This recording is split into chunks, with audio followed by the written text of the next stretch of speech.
welcome to Cloud Security Podcast by Google. Thanks for joining us today. Your hosts here as ever are myself, Tim Peacock, the Senior PM for Risk Analytics and Cloud Threat in Google SecOps, and Anton Chuvakin, a reformed, perhaps still reforming, analyst and senior staff in Google Cloud's Office of the CISO. You can find and subscribe to this podcast wherever you get your podcasts, as well as at our website, cloud.google.com/podcasts. If you enjoy our content and want it delivered to you piping hot every Monday, please do hit that subscribe button. You can follow the show, argue with us, and the rest of our Cloud Security Podcast listeners all on the Google Cloud Security community page. Anton, we are talking about what feels like a theme for us these days of resilience. What is it to be resilient? I think that before we go further, I have to do the whole terrible revelation. Remember, I usually joke about 3 a.m. Like, what's my 3 a.m. answer about SIM migration? What's your 3 a.m. answer about Gen AI for SecOps or something?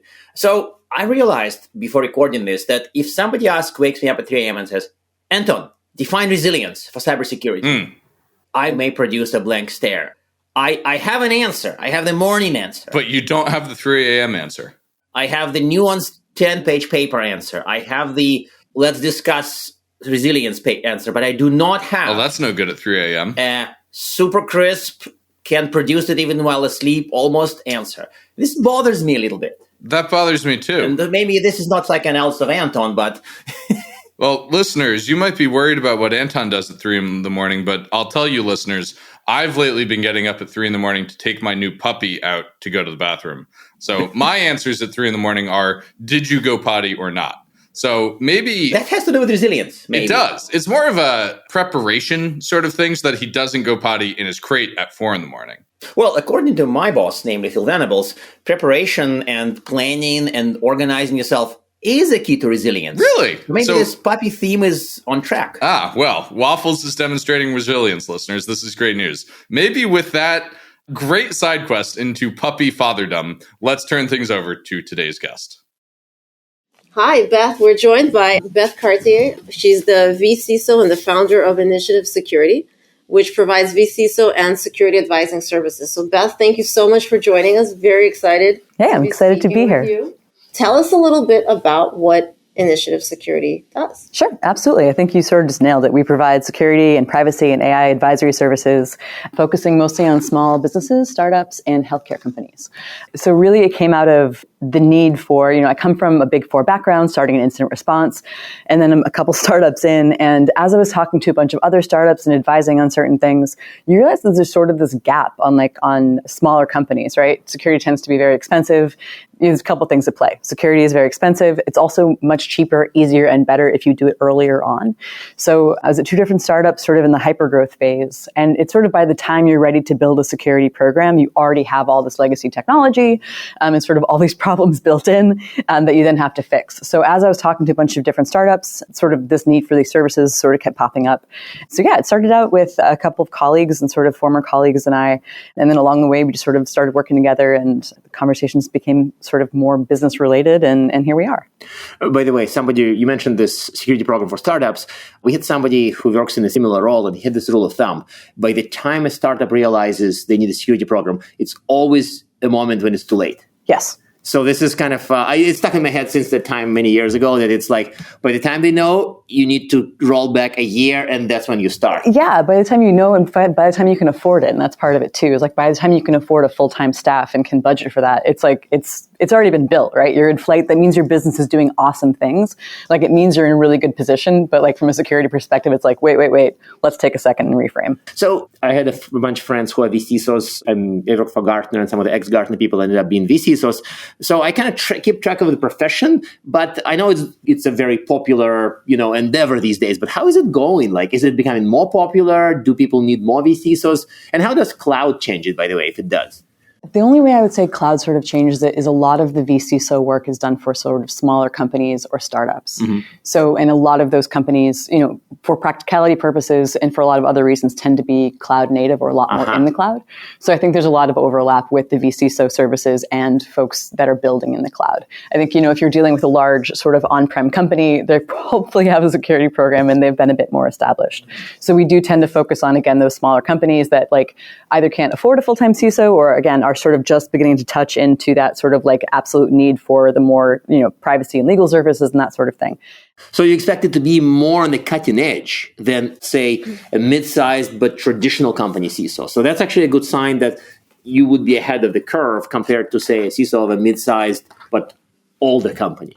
Yeah, I think everyone likes to think they're on the curve. Everyone's disrupting. Everyone's doing the next big thing. So hopefully, like, my clients are doing the next big thing, and it's a really fun way to like stay abreast of technologies and like, especially in the AI space, like what folks are doing and what they're talking about and how they're thinking about things, or how folks not in AI are applying AI.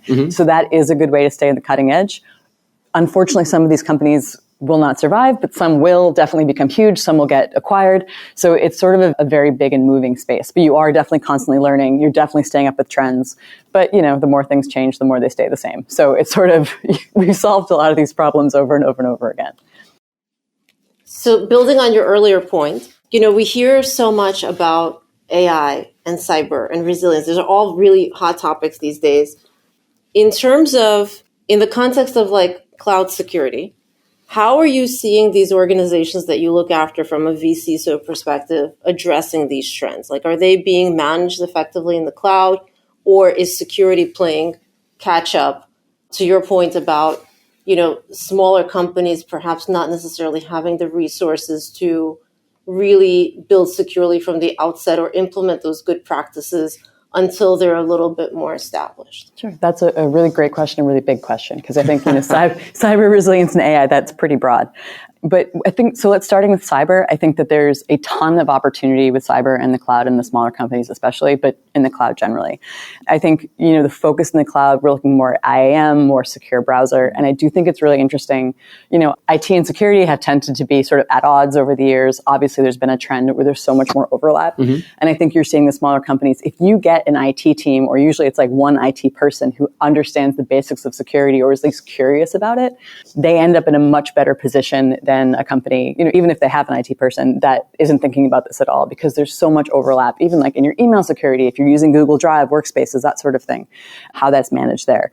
Looking a lot more at identity and access management, which is obviously way better if it's built from the beginning. The cloud really opens up a lot of opportunities with secure browsers and like really understanding that for like DLP. And that's a really neat technology that's coming up that I think a lot of folks are using to manage some more classic risks. Resilience, huge topic, super fun.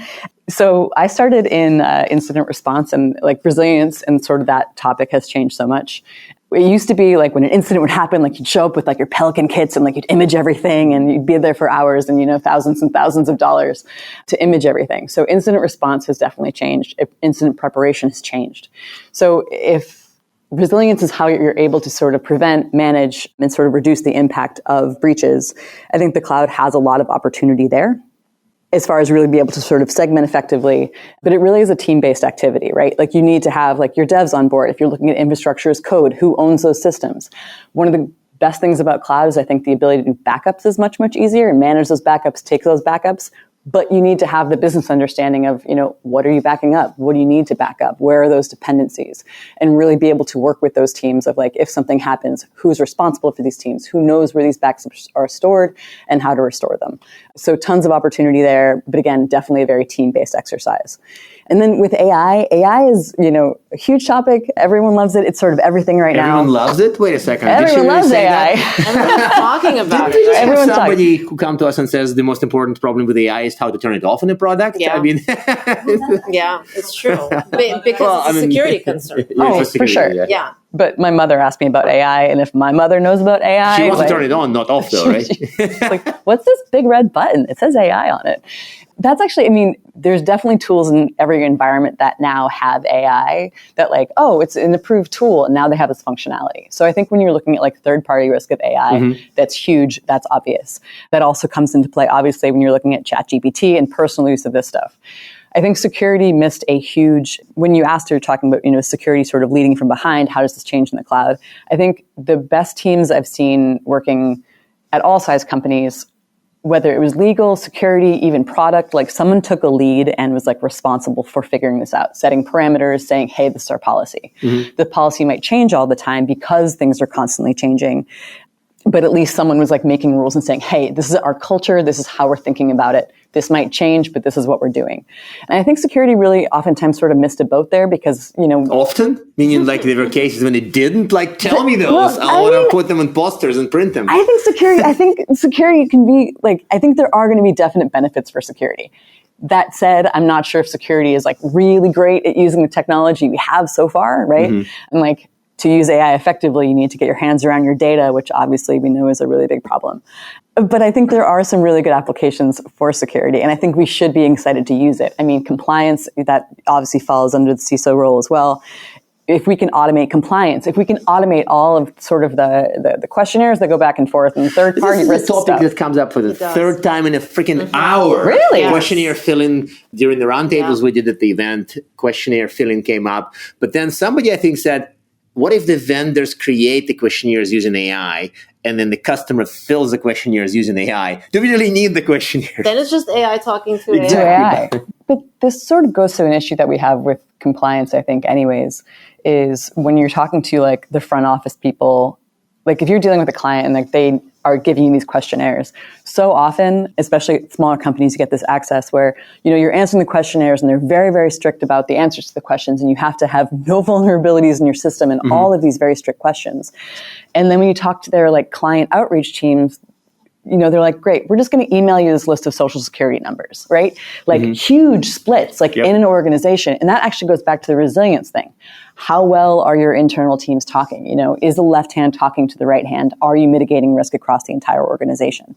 And I think AI is one of those places where maybe your legal team says, no, we absolutely can't use that. And the devs are like, yeah, but ChatGPT is great and I'm using that for this, and Gemini is great for this, so I'm using that. So I think it's that sort of misalignment. Because AI is definitely getting used. Your clients are using it, like your vendors are using it, your devs are using it, your content people are using it. So your legal is using it and then banning it for others. Legal's definitely using it. Marina, cover your ears. No, but it's true. It's true because we were actually talking about on one of the earlier discussions that there's actually like surveys out there where CISOs, what was the percentage? It was like 2/3 of CISOs strongly feel that non-sanctioned AI is being used in their organization. So there's certainly this realization of either consumer-grade products or enterprise-grade products that haven't gone through the governance forums to be reviewed for particular enterprise use cases are already being used because they're viewed as being in furtherance of business activity, and they're either sort of intentionally not being flagged to the governance committees or are flagged and very quickly risk accepted because they're deemed to be critical for whatever function they're serving. Yes. And I think the big thing here is like business is going to business, right? If security says no, if legal says no, like the business, it's not a matter of like, hey, can we do this? Or should we do this? It's a matter of, hey, we are going to do this. And then it's just like, and how do you mitigate that risk, right? It's working with the security team, the legal team, all those different kinds of risks that you have to say like, how do we, whether it's, education, user education is a lot of this. I really think that if you give teams a way to do their job safely, most people want to do the right thing, right? But you have to tell them how to do that and explain why the risks exist. But yeah, if security's always saying no, they're going to do it, especially now you're cutting costs. Devs are trying to go faster. Everyone's going to do it faster, more efficiently. That's cost savings. Tell me a security team that can be like, hey, we've saved costs lately. You're never going to win that argument. So it's definitely a developing space, but a lot of fun because there's so many possible applications for it. I think it's a huge game changer.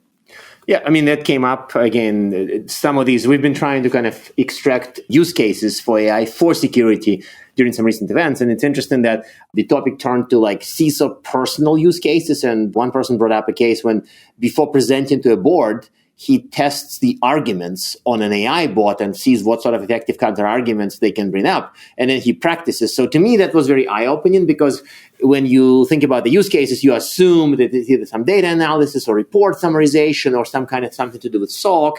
And then it's just about human communication refinement and then turning your argument into something more bulletproof, more logical, more clear by communicating with the bot. So to me, that means that a lot of lateral thinking is ongoing and some of the use cases are not what you think they are. They are somewhere else completely. Yeah, it's explained to me at this level. What are the issues you would have with this? It becomes a sounding board and such a friendly sounding board. Like it doesn't get exhausted. It doesn't get tired.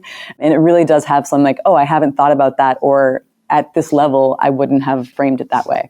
So yeah, I think there's really novel use cases that everyone comes up with. And I always say, sort of as a security person, like my security team is never going to know how to do the other team's jobs for them. So I always say, like, if you can just be a little bit suspicious, we don't have to be suspicious all the time. But that goes to AI too, right? Like, I will never understand fully how you're going to do this. I cannot imagine all of the use cases. All I can do is try to educate and say, like, hey, these are the risks, let's work through them together. So you made a very interesting point in the beginning about security leading from behind, and I was about to make a snide remarks about how leading from behind, by this you really mean being dragged behind, not even following. I think that there's a leading from behind, there's following, and there's been dragged by the business like a tail behind them. But here, we are still in that domain where the conversations seem to have been the same 10 years ago, 20 years ago, and maybe I'm not old enough, but maybe even more years ago. So security needs the seat at the table, but we still sometimes don't. And so how do we, break the silos? How do we regain this? Like, I feel like we're in the 90s having this discussion, but it's still a question today. So help us here. I'm not going to cop to having these conversations in the 90s. I think I was talking to Hootie and the Blowfish in the 90s. So I think security definitely, and I think at the more mature organizations, you see security having more of a seat at the table.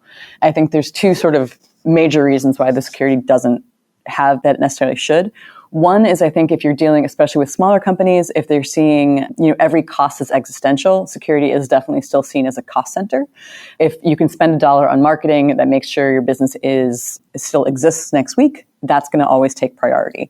But on the flip side, I think that security, even at your more medium and large organizations, when it's having a harder time getting purchased, it's like, hey, I think we get too technical when we talk to executives. And frankly, people don't care about what endpoint solution we're using. Like, nobody cares. So why are we still talking about that?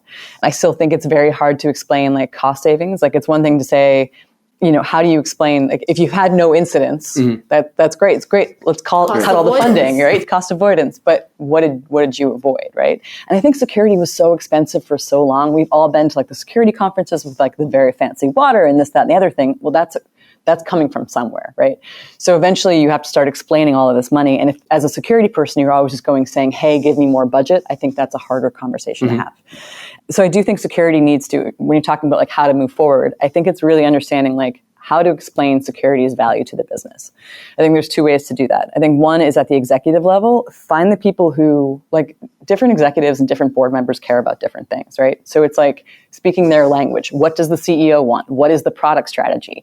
What are their concerns and how do you meet them at their level, right? So that's going to change organization to organization. And then internal to an organization, it's just like, what's your internal culture? How do you use that culture to change it, right? I think I'm hilarious, so I tend to try to use humor. Maybe that works. Maybe it doesn't. I think it probably depends. My dad thinks I'm hilarious, so that's good. But, how do you use that internal culture, right? Like, do you get the executives involved? Do you find champions at lower levels? Do you work with engineers who are on your team? Do you have sort of team per team champions? Like, do you work with the sales team, right? Where are the people who care about security and how do you spread that message? So I think you sort of have to, hopefully it starts at the top and it's like, sort of just changes culture from the top down. But if you have to work from the bottom up and really sort of influence at all those levels. And then also just like really explaining security as a risk. How does security talk to your overall valuation as a company? And really be able to speak to like the understanding of the costs associated with the security and explaining, how to reduce overall risk because of that. Has cloud made it easier because somebody else carries the heavy load, like the cloud provider? Because to the context for this, and it's kind of off script in a sense, but I've met people who are actually more troubled with building bridges to the business in the cloud era. And initially I thought that's not very logical. I thought that cloud would raise the importance of risks in the minds of the non-security, non-technology executives. But it turns out that because of some misconceptions, like, oh yeah, what do you mean security? If we move to cloud, we're secure now. Or something of that sort. Like, how does cloud affect this debate, conversation, if you can share some views on this? Yeah, for sure. I think, the whole shared responsibility model is something that we work with on a regular basis. And I understand that, like, if GCP's job is to secure like the overall infrastructure of the apartment building, how you put keys on your door is sort of your responsibility. But folks are like, oh, we're in the cloud, we're secure, they're taking care. Google's security team is fantastic. That's what they do. Well, you still need to lock your doors. Same thing with compliance, actually. If you work really hard and you say, oh, we're compliant, they say, oh, we're compliant, we're secure. And I was like, no, it's part of the journey to get there, but they're not necessarily the same thing. So I do think the cloud, like, while it does actually offload some of the responsibility because you're able to do more security by default. If you're able to set settings, you can do more security by design in some ways. Mm-hmm. So it does give you ability to manage it on a more foundational level in a clearer way. But you do have to continually explain that, like, no, we do have our own responsibilities as well. Can you use the hot topics to drive that messaging? So I'm wondering, for instance, if in a traditional setting, explaining security to folks who aren't interested in it for the moment, for instance, is kind of a difficult lift, right? But can you use the emerging tech that we've seen come out, let's say AI as an example, to drive that conversation? Because actually when you talk to people, when you say, what is your biggest challenge or concern about AI? 9 times out of 10, it's going to be security/privacy. And so does that give you an opportunity to then educate them in terms of security best practices, using that emerging tech as the way in, and then broadening the message and driving the culture that way? I will take every opportunity I can to bang the drum, right? So basically your answer is always yes. Yes, Can absolutely, I will. Yes, I will. Yes. Yes. But that question is sort of predicated on the fact that people care about security and privacy, right? So often when you talk to folks about privacy, especially of, I want to say, younger generations, although that's actually changing, but so it's like, it's already out there, like, who cares? And they put it out themselves. Exactly, right? So I think the relationship to privacy, I think, is different. I think enterprise privacy is a bit different, but, you know, that's a really great question. Is your CEO worried about, like, financial and business information, or are they worried about their client information? Like, so it can be a little bit different person to person. But yes, I will use every opportunity to explain, you know, technological ideas, to explain philosophy, like anything that can come through, I will definitely use that opportunity. So maybe even broader than this. So when you encounter an organization when security seems to be, well, quote unquote, fallen from behind or being dragged behind. So what are the approaches or maybe tips that you found that work well in elevating the importance of security, including cloud, but I don't want to obsess about cloud in this case, within organizations? So do you have like a list of your favorite things that you would use to sort of either reintegrate or elevate the importance of security? I think it's a tall ask. So maybe I don't expect, like, you say, oh yeah, there's a secret, do this. And everybody's like, oh wow, she just said that, we'll do that. Yes. If I could do that, I would happily do that for free everywhere. Because I do think like a rising tide sort of raises all boats. And I wish I had an answer. I think we touched on it a bit earlier when we were talking about, you know, really speaking at the risk level, communicating about the overall risk to the company and understanding what they care about. Again, going back to that existential risk. If the business doesn't exist, there's nothing to secure. So sort of what's the point? The other thing I actually have had a lot of luck with is really meeting like different departments where they are. So at one of my previous companies, I had this wonderful group of executive assistants I was meeting with. They all happened to be like probably like in their mid-20s. They all happened to be female. And we're talking about like where it was appropriate to store information. Mm-hmm.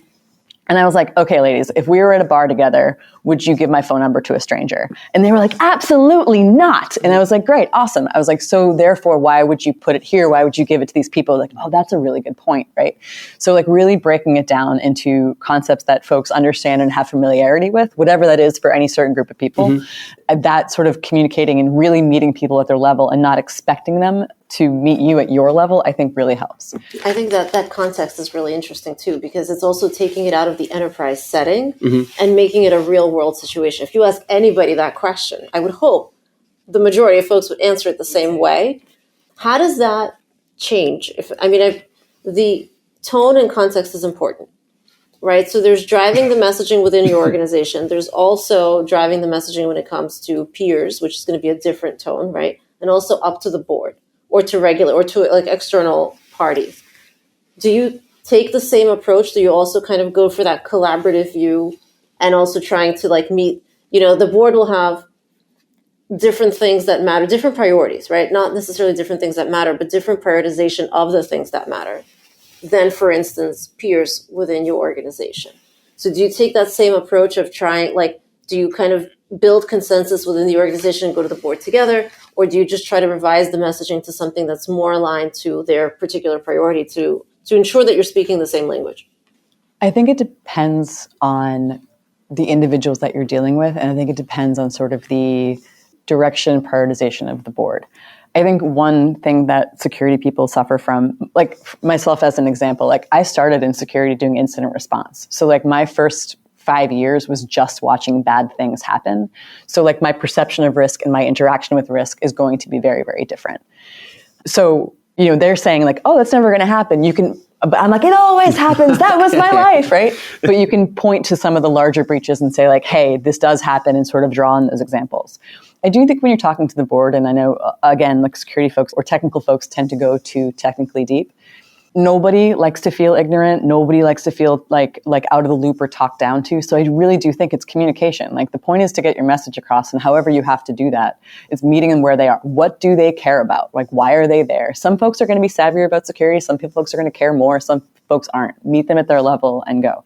As far as like messaging together, hopefully you're able to find the people at your company that you work with on this stuff. And so you can reflect each other's priorities. And you shouldn't be so siloed, right? That's sort of the scare. When we used to do incident response preparation, you'd go into folks and like, you'd be running a tabletop exercise and they'd be like, oh, hi, I'm Carla. I'm the general counsel. I'd be like, oh, I'm Mandy. I'm the SOC leader. I'm like, you've never met before, right? So to really break down those silos, like you should be having that same message. You should be able to sort of overlap a little bit when you go and have those conversations. All right, so I think we're coming up on time. This has been a really fantastic discussion, but we have one more question for you before we let you go. Kind of a lightning round, so very quick. What tips would you have for cyber professionals in terms of staying on top of these developments, being able to provide that type of broader guidance to their stakeholders, whoever they may be? Like, do you have any like go-to resources that you found to be really helpful? Sure, we are on a podcast, so I would have to say podcasts. But I do think for some of like, especially like learning, it's great to read about some of the stuff, but sometimes it's great to like hear different conversations about some of the more cutting edge trends and sort of how other folks are thinking about it. And communities are huge for security folks, CISO communities, but there's so many security communities that are not just at the executive level, which I think is great because I think we need to have, the next generation coming up behind us. Again, new problems are the same as old problems, just repackaged slightly differently. SANS is obviously a great resource when it comes to straight security stuff. Talking to folks like Google, because there are so many conversations, and as a Google customer, being able to sort of embrace that. And a lot of the communities that some of like the vendors have, and obviously Google has, are really, really priceless. Perfect. Thank you very much for this. Really appreciate you being on the show and, of course, your advice. And I want to make a super short summary is that some of the stuff you mentioned, people may have heard before, but I think that it clearly works if you work it well. So like, for example, security, you need to learn the business. I bet I can find the maybe 1990s book that said that. But the number of people even today who actually do that is kind of not that high. So I feel like the advice was the right one. And the advice that you confirmed is the correct advice. It's just like doing it is a little unpopular. Yeah, it's hard, right? But I think slow progress is still progress, right? And I think that's part of it too. You're not going to fix all these problems in a year. And even if you did, there would be a bunch of new problems, right? There's new people, there's new communication issues, there's new technology. So I do think it is a process. I think in security, we're getting better at being more holistic about this stuff. I really think we're communicating better. But then new technology comes along the way and screws everything up. It keeps things interesting. It does. Yes. Yeah. Thank you for this optimistic Thank you so much for having me. This. Yes, it was lovely. Thank you very much. And now we are at time. Thank you very much for listening and, of course, for subscribing. You can find this podcast at Google Podcasts, Apple Podcasts, Spotify, or wherever else you get your podcasts. Also, you can find us at our website, cloud.withgoogle.com/cloudsecurity/podcast. Please subscribe so that you don't miss episodes. You can follow us on Twitter, twitter.com/cloudsecpodcast. Your hosts are also on Twitter at Anton_Chuvakian and _Team Pico. Tweet at us, email us, argue with us, and if you like or hate what we hear, we can invite you to the next episode. See you on the next Cloud Security Podcast episode.